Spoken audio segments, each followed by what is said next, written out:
Hello, and welcome back to the living room for my very first video game review. And if you know the franchise and you just want to hear about the new game, Neptunia Sisters vs. Sisters, skip to the next chapter. But first, I'm going to talk about the franchise and how I came to fall in love with it.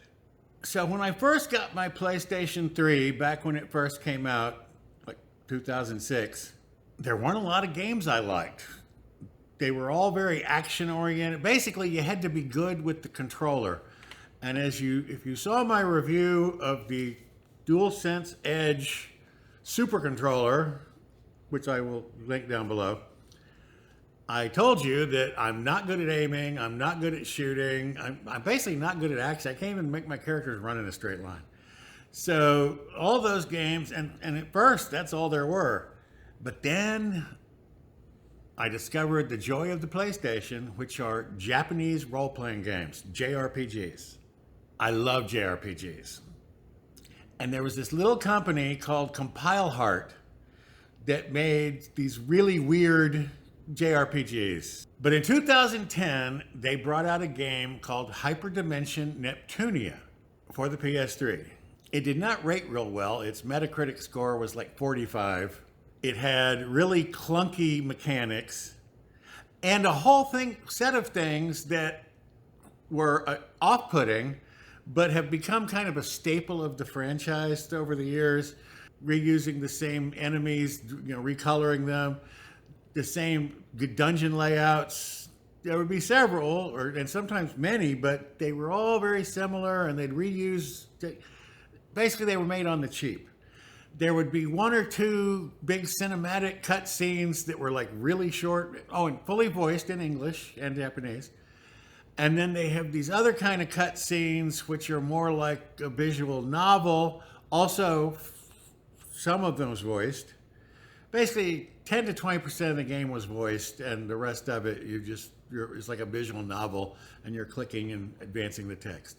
So anyway, they came out with this first game, and I loved it. It was a fourth wall breaking game. Neptune, who called herself the protagonist in the game and would talk directly to the gamers. She'd look at the screen and say, "Hey, what are you doing? Why are you doing that?"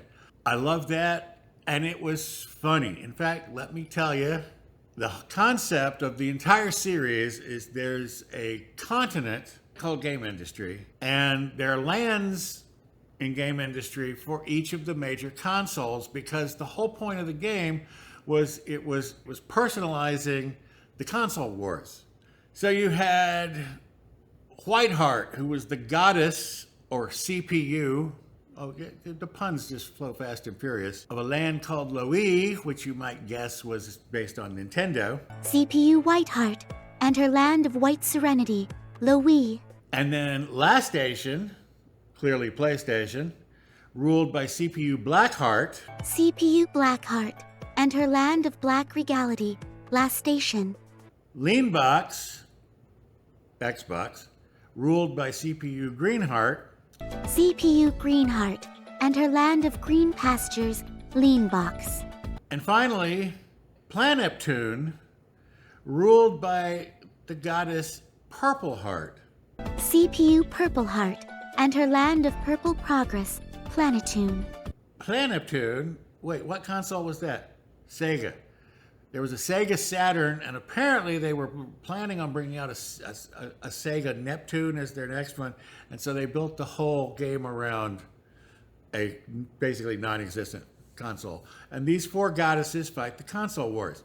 Now, maintaining their goddess status uses a lot of power, so they revert to their human forms, which for Purpleheart is Neptune, named after the console, doesn't exist, who's kind of a teenage ditzy girl and is the protagonist, as she constantly reminds us by looking into the camera and talking to us. And then Whiteheart, her alter ego is Blanc, French for white, and everything is white. Louise covered with snow.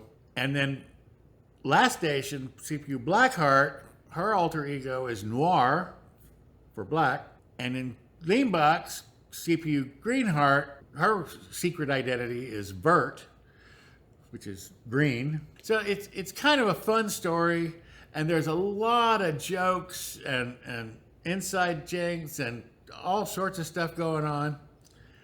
That was the first game. Gameplay was pretty much atrocious.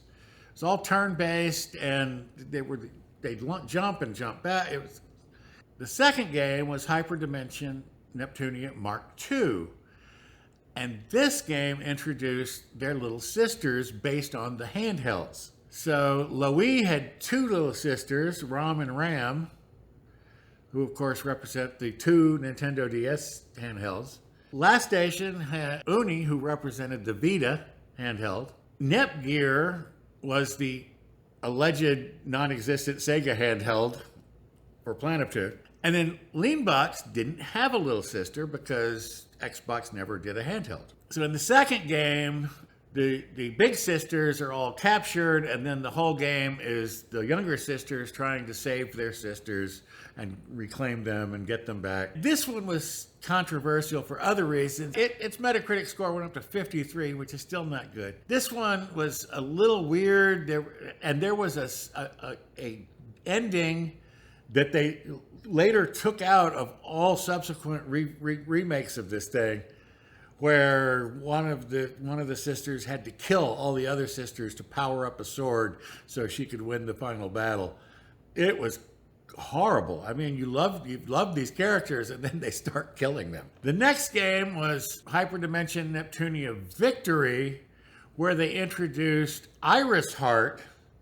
This was a dimension hopping game. Came out for the PS3 in 2012. So these games come out really fast. So you know they're not really detailed. They reuse a lot of the same elements. They reuse a lot of the same dungeons. They reuse a lot of the same music. And this introduced, in an alternate dimension, a different CPU for Planeptune called Iris Heart. And her name was Plutia. Saturn, Neptune, Pluto. Did a little bit better. It got a Metacritic score of 55, which is just a little better than the last one. It got into a little controversy because when Plutia became Iris Heart was a dominatrix, wearing all leather, and it was a lot of innuendo. These games are not for children. And finally, the last mainstream game came out for the PS4 in 2016. And it got a Metacritic score of 71, and this was Mega Dimension Neptunia VII, or V2, Neptunia Victory, is Victory 2.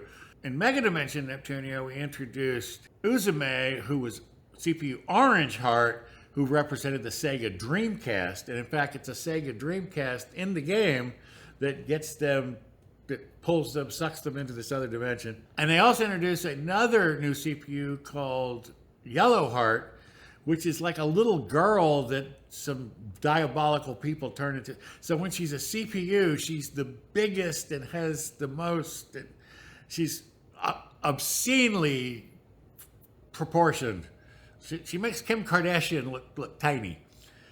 Except when she reverts, she's like a little kid. And so it's creepy. But again, that one got a Metacritic score of 71, so people kind of like that game. Compile Heart and Idea Factory, who are the companies behind this, and bring in a lot of other companies. In fact, there are all sorts of characters that come and go in DLC that are named after software companies. There's CyberConnect 2 and 5PB and all these characters. 2013, they remade the first game, calling it Hyperdimension Rebirth 1. And by the way, this was not just, they didn't just port, they completely redesigned it because it was for the Vita, so they were going to have to recode it anyway. So they made it a much better game. In fact, it came in with a Metacritic score of 69, which was way better than the original. By the way, it was also eventually ported to the PC. Then after Rebirth on the Vita, they came out with Hyperdimension Rebirth 1 Plus for the PS4 in 2018, so 5 years later. And then eventually they did one last remake for the PS5 in 2021 called Neptunia Reverse. So they basically made Hyperdimension Neptunia, the original game, for all Sony platforms and the PC.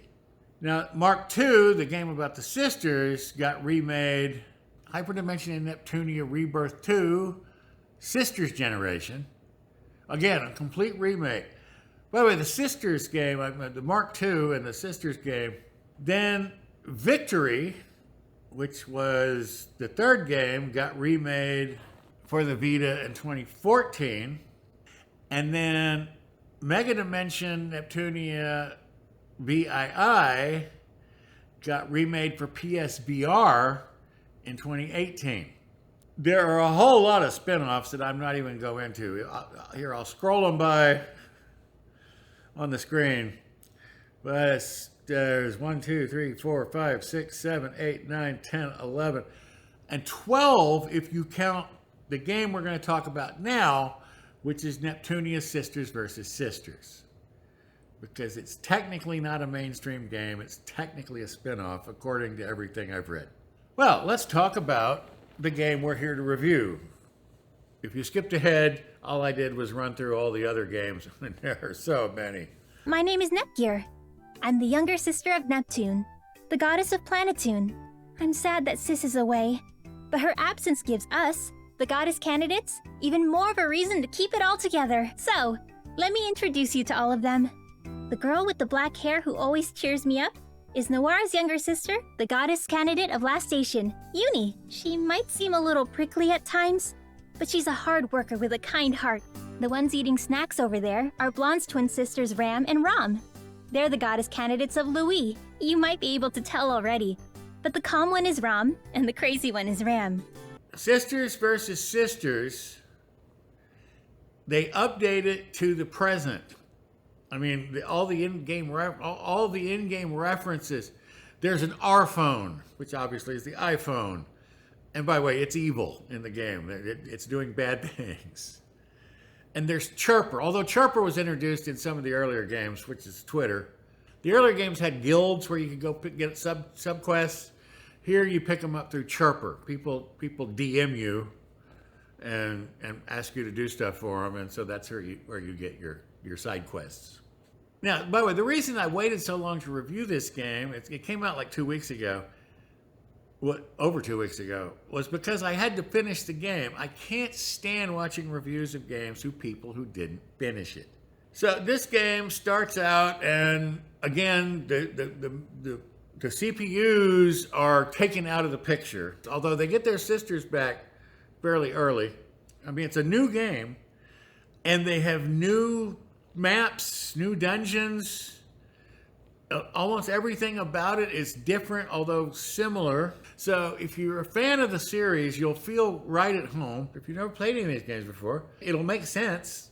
Well, as much as these kind of games can make sense. But it's just hysterical. Well, there's even a thing like Last Station, when they're trying to do something and they need all the CPUs to come help.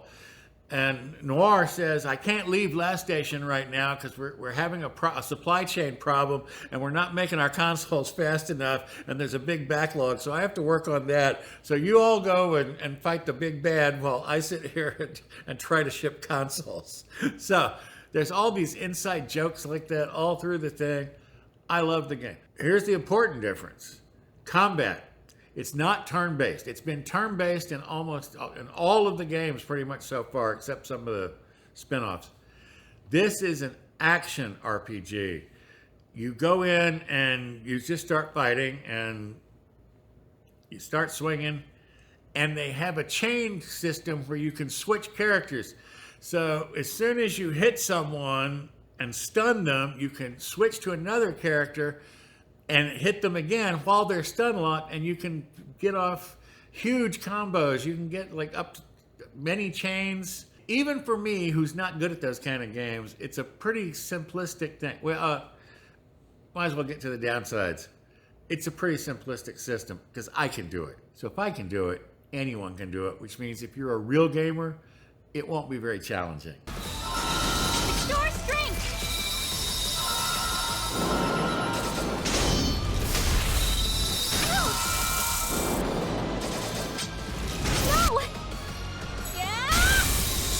Here I go! Ha! This is the end!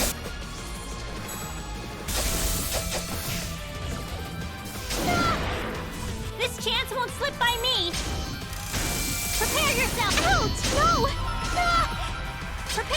now!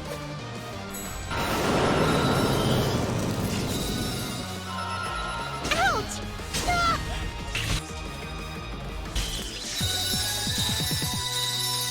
Oh, also, it's easy to over-level, which is something I always do in RPGs, so I won't lose as much. It was a fairly easy game to beat. Not time-wise. It's a fairly long game.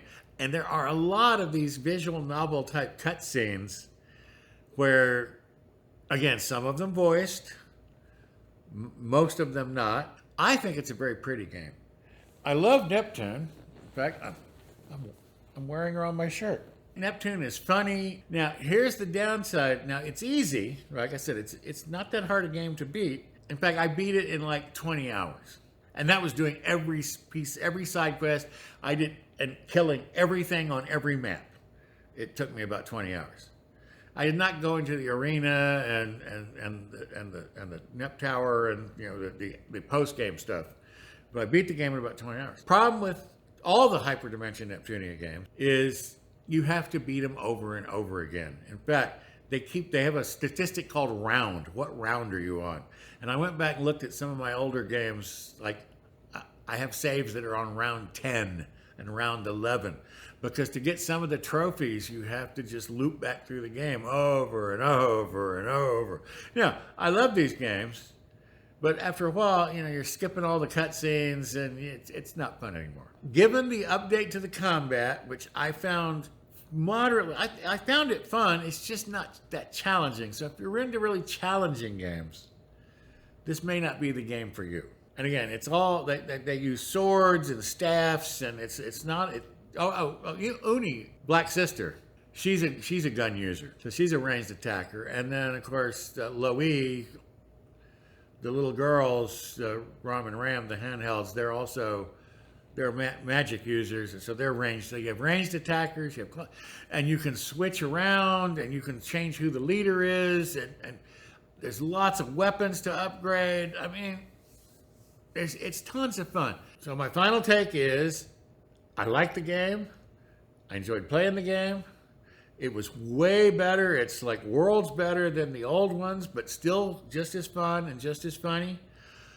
I recommend it. I don't highly recommend it because I don't know if you'll like it. I love it.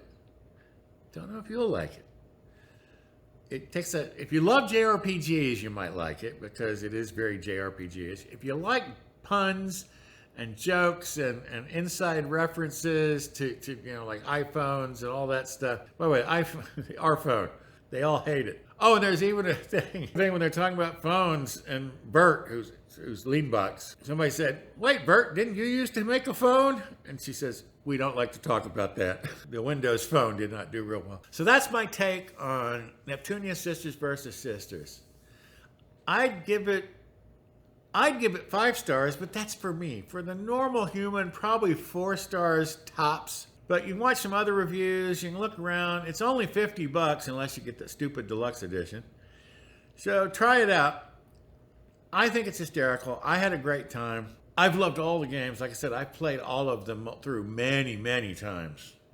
In fact, I bought multiple copies because I got tired of sticking the disc into the PS3, so I bought the download version. They're fun games, but like I said, watch some gameplay videos and stuff before you actually buy it if you're not sure, because you may hate it. I love it. You may hate it. So that's Neptunia Sisters versus Sisters. Thanks for stopping by. We'll get back to regular stuff next week. Bye-bye.